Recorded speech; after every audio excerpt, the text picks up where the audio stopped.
Hare Krishna, Radhe Radhe. Welcome to my channel. आशा करती हूँ आप अच्छी होंगी, स्वस्थ होंगी और मंगल में होंगे। आज इस वीडियो में मैं आपके लिए लेकर आई हूँ बैसाख मास महत्तम अध्याय 17। आपको पता है ना, बैसाख स्नान असमर्थ को समर्थवान बनाता है, निर्धन को धनवान बनाता है, बीमार को आरोग्य और पापी को पुण्य और निर्बल को बल देता है।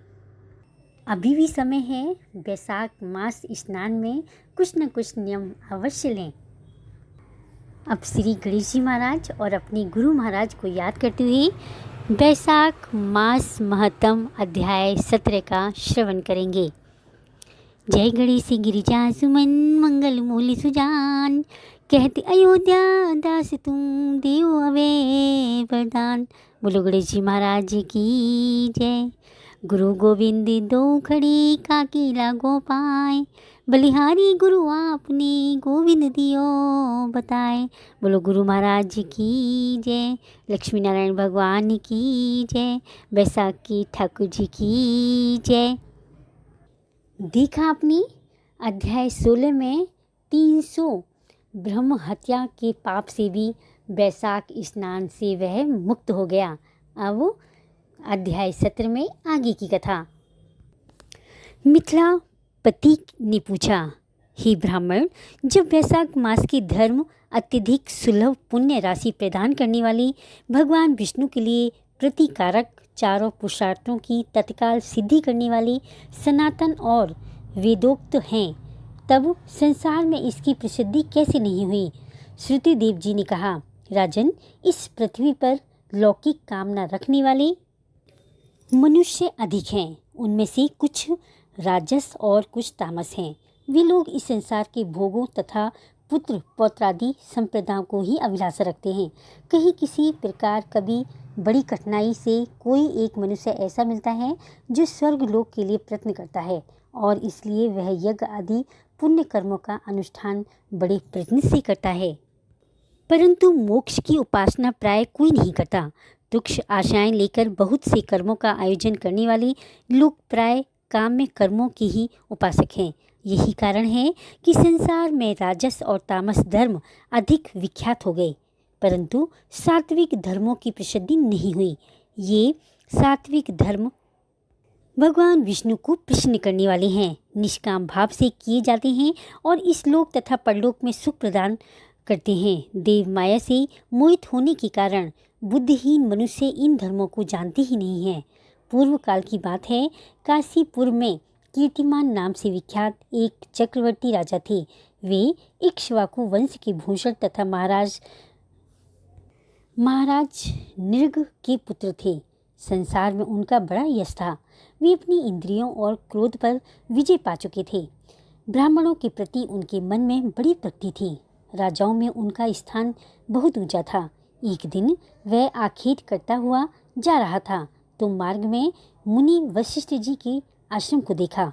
बैसाख की चित चिलाती हुई धूप में यात्रा करते हुए राजा ने मार्ग में देखा, महात्मा वशिष्ठ के शिष्य जगह जगह अनेक प्रकार के कार्यों में निपुणता के साथ लगे हुए हैं।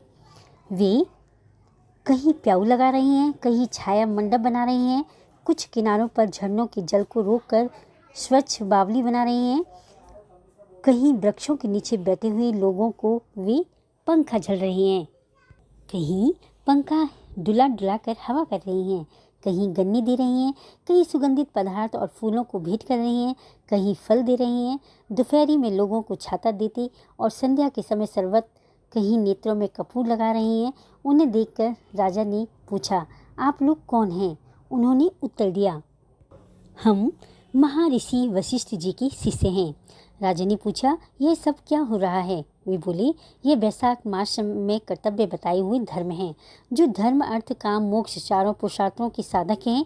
हम लोग गुरुदेव वशिष्ठ जी की आज्ञा से इन धर्मों का पालन करते हैं।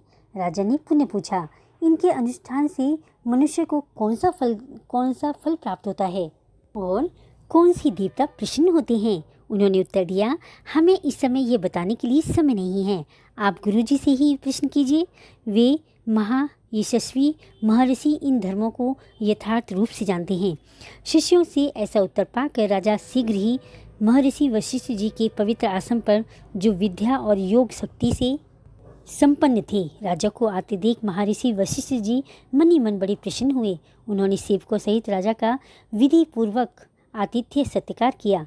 जब वे आराम से बैठ गए तब गुरु वशिष्ठ जी से प्रसन्नता पूर्वक बोले, मैंने मार्ग में आपके शिष्यों द्वारा परम आश्चर्य में शुभ कर्मों को करते हुए देखा है, किंतु उसके संबंध में जब प्रश्न किया तब उन्होंने दूसरी कोई बात न बताकर आपके पास जाने की आज्ञा दी। उनकी आज्ञा के अनुसार मैं इस समय आपके समीप आया हूँ। मेरे मन में उन धर्मों को जानने की बड़ी इच्छा है, अतः आप मुझसे उनका वर्णन करें। तब यशस्वी वशिष्ठ जी ने प्रसन्नतापूर्वक कहा, राजन, तुम्हारी बुद्धि को उत्तम शिक्षा मिली है। भगवान विष्णु की कथा के श्रवण और भगवत कर्मों के अनुष्ठान में जो तुम्हारी बुद्धि हुई है, यह तुम्हारी किसी पुण्य का ही फल है। जिसने भी वैशाख मास में बताए हुए महाधर्मों के द्वारा भगवान श्री हरि की आराधना की है, उसके उन धर्मों से भगवान विष्णु बहुत संतुष्ट होते हैं और उसी मनवांछित वस्तु प्रदान करते हैं। संपूर्ण जगत के स्वामी भगवान लक्ष्मीपति समस्त पाप राशि का विनाश करने वाले हैं।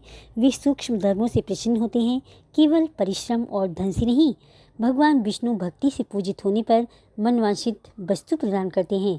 इसलिए सदा भगवान विष्णु के समीप रहकर भगवान विष्णु की भक्ति करनी चाहिए। जगदीश्वर श्री हरि जल से भी पूजा करने पर सभी कलेशों का नाश करते हैं और शीघ्र प्रसन्न होते हैं। वैशाख मास में बताए हुए ये धर्म बहुत थोड़े से परिश्रम द्वारा पूरे हो जाते हैं। इससे भगवान विष्णु की प्रीति मिलती है। ये इतने शुभ हैं कि अधिक व्यय से सिद्ध होने वाले बड़े से बड़े यज्ञ आदि का फल प्राप्त होता है। हे राजन, तुम भी वैशाख मास में बताए हुए धर्मों का पालन करो और तुम्हारे राज्य में निवास करने वाले अन्य सब लोगों से भी उन कल्याणकारी धर्मों का पालन कराओ। इस प्रकार से वैशाख धर्म के पालन की आवश्यकता को शास्त्रों और युक्तियों से भली भांति सिद्ध किया हुआ है। सिद्ध करके वशिष्ठ जी ने वैशाख मास के सब धर्मों का राजा के समक्ष वर्णन किया। उन सब धर्मों को सुनकर राजा ने गुरु की भक्ति भाव से पूजन किया। घर आकर वे सब धर्मों का विधि पूर्वक पालन करने लगे।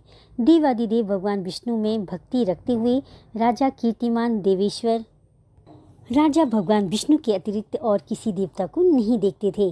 उन्होंने हाथी की पीठ पर नगाड़ा रखकर सिपाहियों से अपने राज्य भर में डंके की चोट पर यह घोषणा कर दी कि मेरे राज्य में जो 8 वर्ष से अधिक की आयु वाला मनुष्य है, उसकी आयु जब तक 80 वर्ष की ना हो जाए तब तक मेष राशि में सूर्य के स्थित होने पर यदि वह प्रातः स्नान नहीं करेगा, जो मेरे द्वारा दंडनीय तथा राज्य से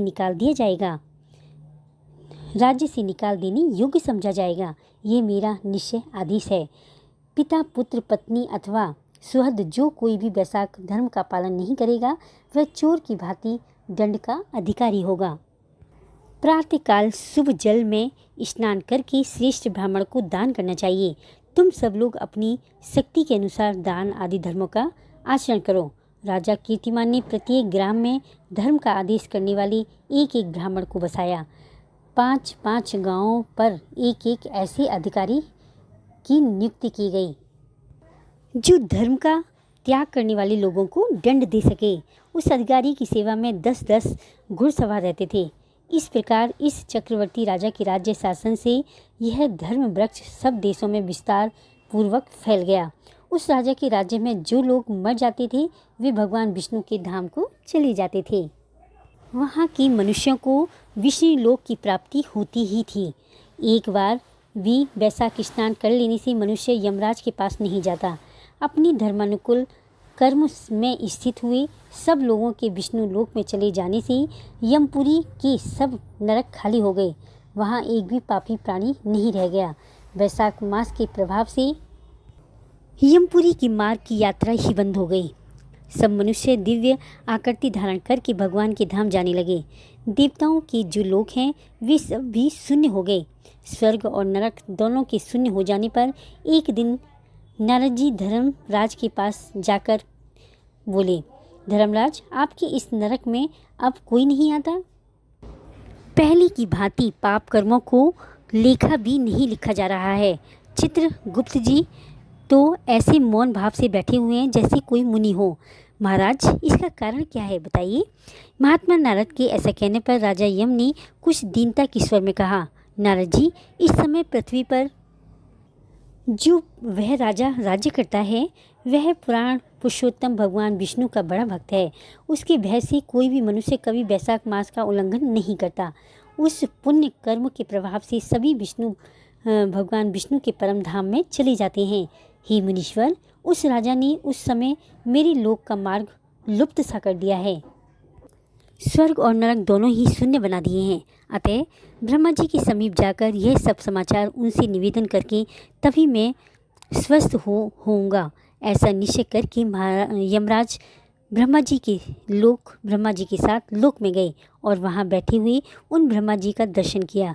ब्रह्मा जी ने यमराज को देखा और यमराज से कुशलता पूछी। ब्रह्मा जी के आगे पृथ्वी पर गिर पड़े यमराज और साष्टांग प्रणाम किया।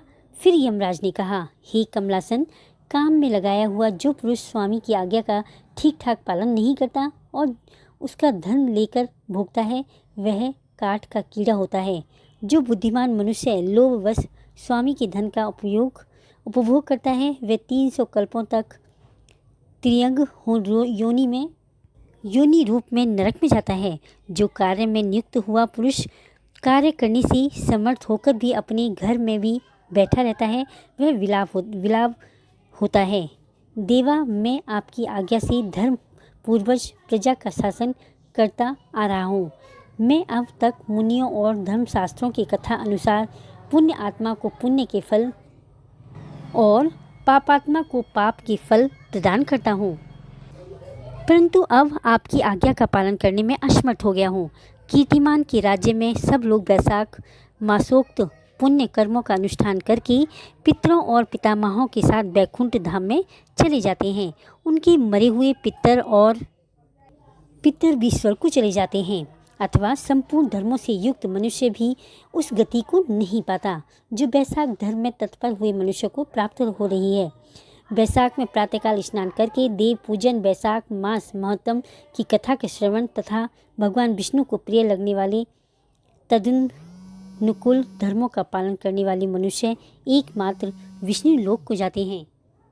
वैशाख में प्रातःकाल स्नान करके देव पूजन, वैशाख मास महत्तम की कथा का श्रवण तथा भगवान विष्णु को प्रिय लगने वाले तदनुकूल धर्मों का पालन करने वाले मनुष्य एकमात्र विष्णु लोक को प्राप्त होते हैं। विष्णु लोक का स्वामी होता है और जगतपति भगवान विष्णु के लोक की तो मेरी समझ में कोई सीमा नहीं है, क्योंकि सब ओर से कोटि कोटि प्राणियों का समुदाय वहां पहुंच रहा है तो भी वह भरता नहीं है। इस संसार में पवित्र और अपवित्र सभी लोग राजा की आज्ञा से वैशाख मास के धर्म का पालन करके विष्णु लोक को प्राप्त हो रहे हैं। लोकनाथ उसकी प्रेरणा से संस्कारहीन मनुष्य भी वैशाख स्नान मात्र से बैकुंठ धाम में चले जाते हैं। वह केवल भगवान विष्णु के चरणों की शरण लेने वाला है। ऐसा जान पड़ता है कि वह समस्त संसार को विष्णु लोक में पहुंचा देगा। जो पुत्र धर्म, अर्थ, काम और मोक्ष के प्रतिकूल चलता हो वह पृथ्वी पर माता के पेट से पैदा हुआ रोग है। वह अधम पुरुष अपनी माता का घात करने वाला कहा जाता है। किंतु राजा कीर्तिमान की माता और उसकी पत्नी का पुण्य संसार में विख्यात है। उसकी माता एकमात्र वीर जनी है और वह राजा निश्चय ही संसार में बहुत बड़ा है।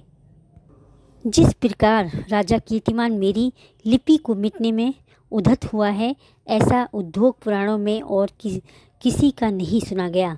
भगवान विष्णु की भक्ति में तत्पर हुए राजा कीर्तिमान के सिवा दूसरे ऐसे किसी को मैं नहीं जानता जो डंका बजाकर घोषणा करते हुए लोगों को ऐसी प्रेरणा देता हो और मेरे लोक के मार्ग को विलुप्त करने की चेष्टा करता रहा हो।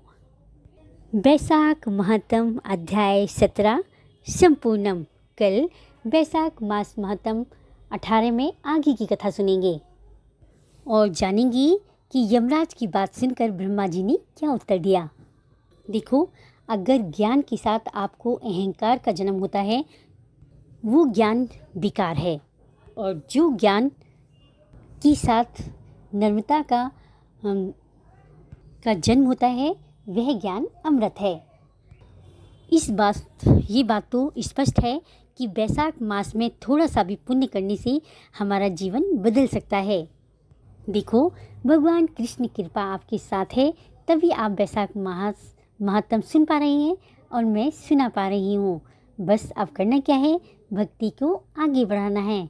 इसलिए मन से हर पल, हर क्षण, हर सांस के साथ सिर्फ नाम जाप करते रहें। कलयुग केवल नाम आधारा, सुमिरे सुमिरे नर उतर ही पारा।